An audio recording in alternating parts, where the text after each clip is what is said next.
आगे बढ़ो, नरेंद्र भाई तुम आगे बढ़ो, बोलो भारत माता की, नरेंद्र भाई तुम आगे बढ़ो।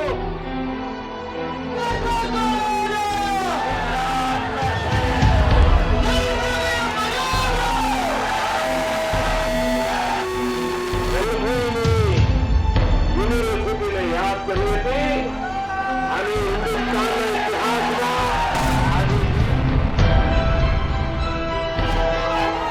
नरेंद्र मोदी आज भले ही कैमरों की चकाचौंध में जी रहे हैं, लेकिन बरसों पहले वही नरेंद्र दामोदर दास मोदी कभी गुजरात के एक छोटे से कस्बे की गलियों में खेला करते थे। 62 साल पहले इसी शहर में रहने वाले दामोदर दास मूलचंद मोदी के घर उनके तीसरे बेटे का जन्म हुआ था, जिसे आज दुनिया नमो यानी नरेंद्र मोदी के नाम से जानती है। वडनगर की इन्हीं गलियों में बने इस मकान में कभी मोदी का पूरा परिवार रहा करता था।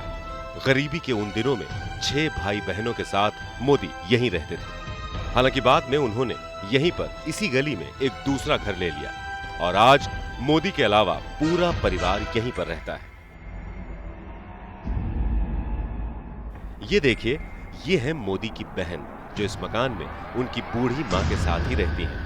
वो माँ जिसे अपने बेटे की याद तो आती है, लेकिन उसे देखने के लिए आंखें तरस जाती हैं। હજી તો એના ઉપર કેટલા હુમલા આવે છે, આ કેટલો તોફાન થયો એ નથી ભારતી, હું વાપરું છું કોને, એટલે મને તો દુઃખ જ થાય છે મારે। कौन यकीन करेगा कि नरेंद्र मोदी कभी चाय भी बेचा करते थे। 6 भाई बहनों में मोदी का बचपन बेहद गरीबी में गुजरा। पिता को परिवार का पेट पालने के लिए चाय की दुकान चलानी पड़ती थी। ये चाय की दुकान वडनगर रेलवे स्टेशन के पास थी। रेलवे स्टेशन जहां पिता चाय की दुकान चलाते थे, उसके ठीक पीछे मोदी का स्कूल था। घंटी बजते ही वो दुकान छोड़कर स्कूल चले जाते थे।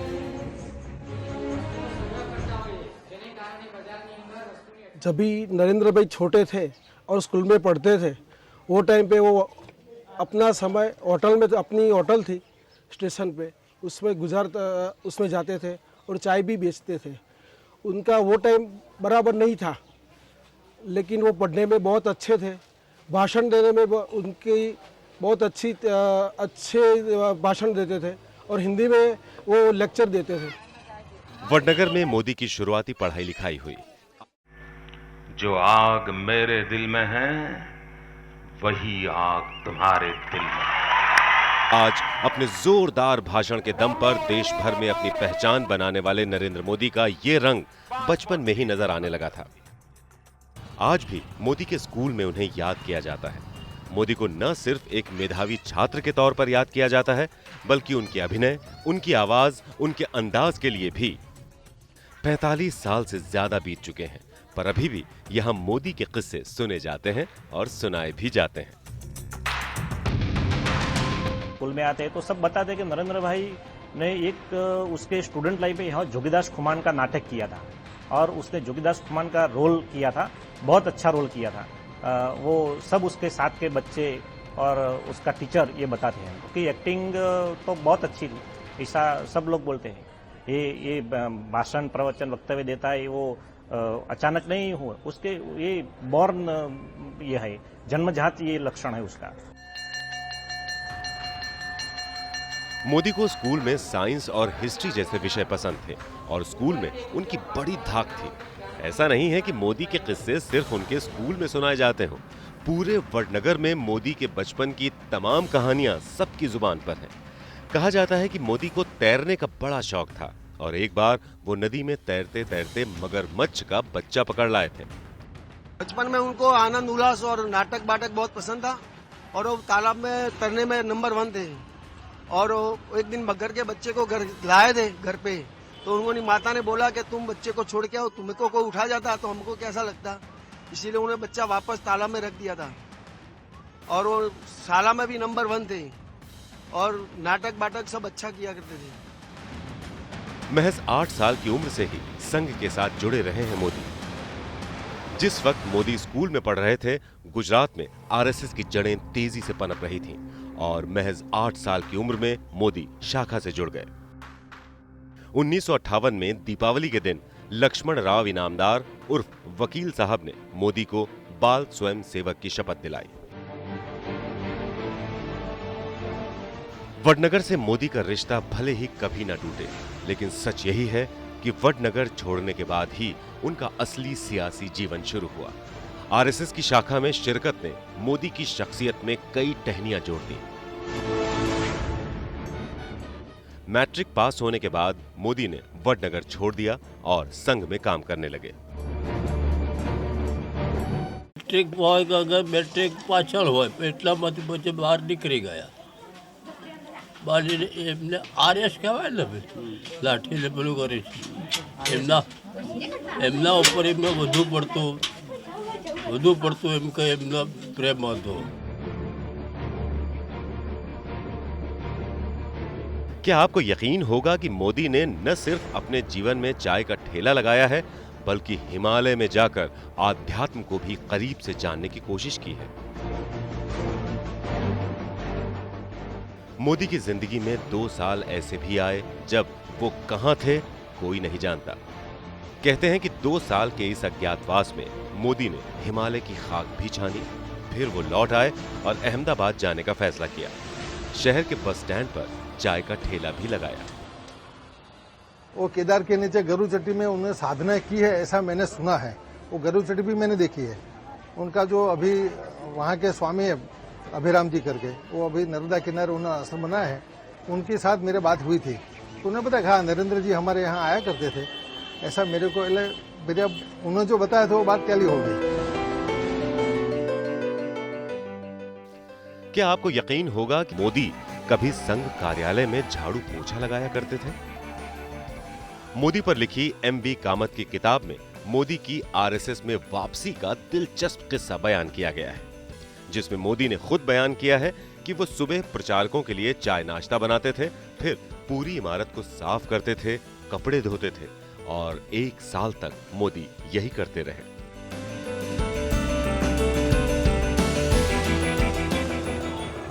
चाय के साथ मोदी का रिश्ता पुराना है। कभी वो चाय के ठेले पर अपने पिता के साथ काम करते थे, तो कभी संघ कार्यालय के पास लगाए चाय के ठेले पर ही उनके भीतर का स्वयं सेवक फिर से जाग गया था। मोदी के चाय के ठेले पर आरएसएस शाखा से लौटते स्वयं सेवक भी आते थे। उनसे नरेंद्र मोदी की भी बातचीत होती थी। आखिरकार मोदी एक बार फिर संघ में लौट आए।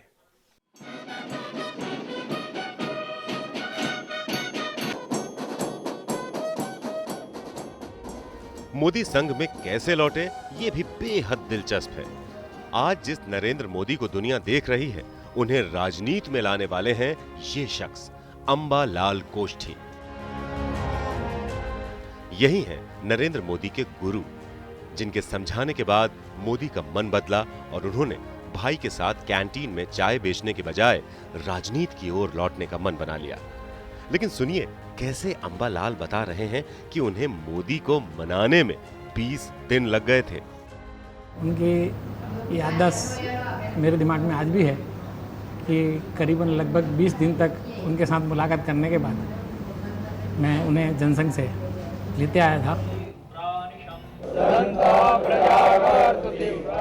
ये सच है कि मोदी का खून भी खौलता था और उनकी लड़ाइयां भी फिल्मी होती थीं। मगर उनका जो कॉलेज की लाइफ थी, वो पान के गले पे अहमदाबाद में बैठते थे, कॉलेज में जब थे तब गुंडागिरी करने वाले को मारपीट करते थे, वो सभी मेरे को बताया था उन्होंने। दूसरे कई किस्से हैं। तो अब हमको लगे कि जैसे फिल्मों में फाइट होती है, ऐसी फाइट उन्होंने की है, ये मेरे को भी उन्होंने बताया है। मोदी राजनीति में आ गए थे, लेकिन उनके परिवार में ही एक शख्स इसके विरोध में खड़ा था। वो थे उनके भाई सोमा भाई मोदी। सोमा भाई ने हमेशा ही मोदी के राजनीति में जाने का विरोध किया। हालांकि मोदी ने उनकी बात नहीं मानी और उनका मन आखिरकार राजनीति में ही रमा।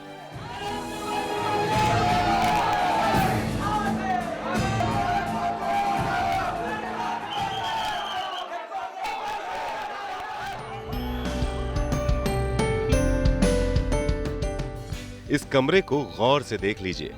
यही वो कमरा है जहां राजनीति में अपनी एंट्री के बाद संघ के प्रचारक के तौर पर मोदी ने बरसों बिताए। दिन भर गुजरात के अलग अलग हिस्सों में संघ का प्रचार करना और फिर यहां सादगी से जीवन बिताना। बरसों तक मोदी चुपचाप संघ का काम करते रहे। आपको बताते हैं मोदी के जीवन की एक और अनसुनी कहानी, जिस पर शायद ही किसी का ध्यान गया हो। मोदी बीजेपी में छोटे से लेकर बड़े पदों पर रहे हैं, लेकिन बहुत कम लोगों को यह याद रहेगा कि राजनीति में यात्राओं का ट्रेंड शुरू करने वाले नरेंद्र मोदी ही हैं। संघ से बीजेपी में जाने के बाद मोदी ने सबसे पहले अपने राजनीतिक गुरु शंकर सिंह वाघेला की न्याय यात्रा निकलवाई। उसके बाद वो आडवाणी की सोमनाथ यात्रा के मैनेजर बने और बाद में वो कन्याकुमारी से कश्मीर की तिरंगा यात्रा में भी शामिल रहे। यानी यात्राओं के ट्रेंड सेटर मोदी कहे जा सकते हैं।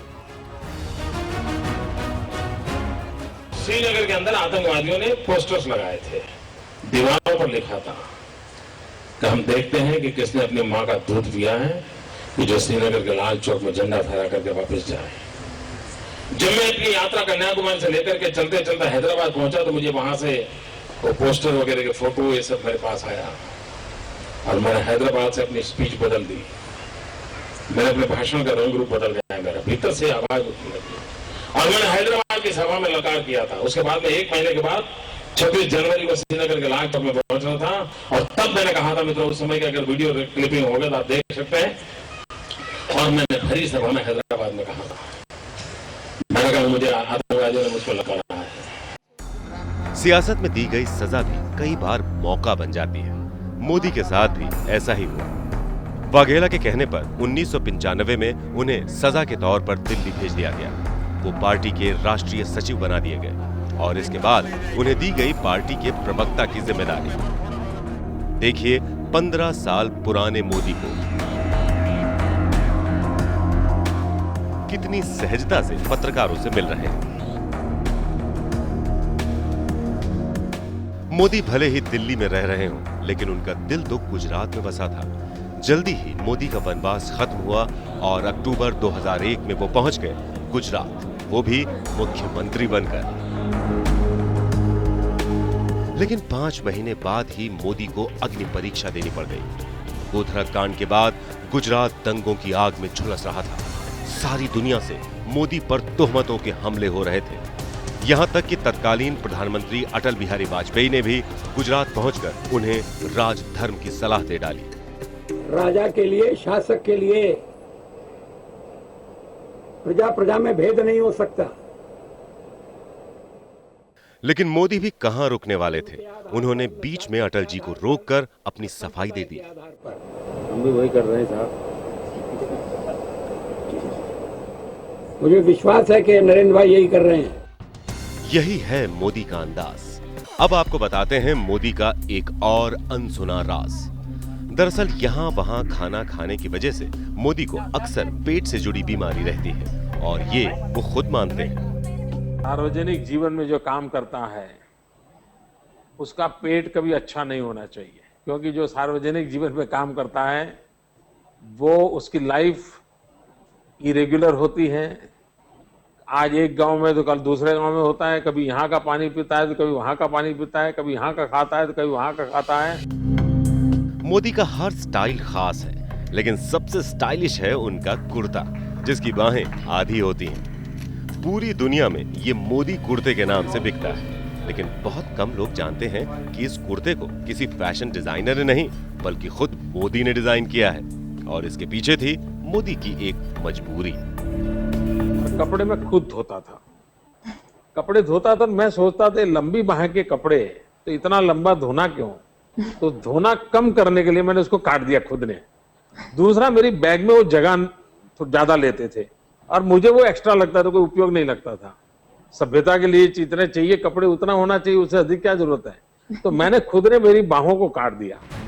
आपने मोदी की रंग बिरंगी हजारों तस्वीरें देखी होंगी, लेकिन आज तक शायद ही मोदी की कोई बुरी तस्वीर आपको नजर आई हो। मोदी अपनी तस्वीरों को लेकर खास सतर्क रहते हैं। वो जनता के बीच जाते वक्त अपने पहनावे पर भी खास ध्यान देते हैं। कभी वो काले चश्मे में दिखते हैं, तो कभी गोल गले के सूट में, तो कभी पतंग उड़ाते हुए।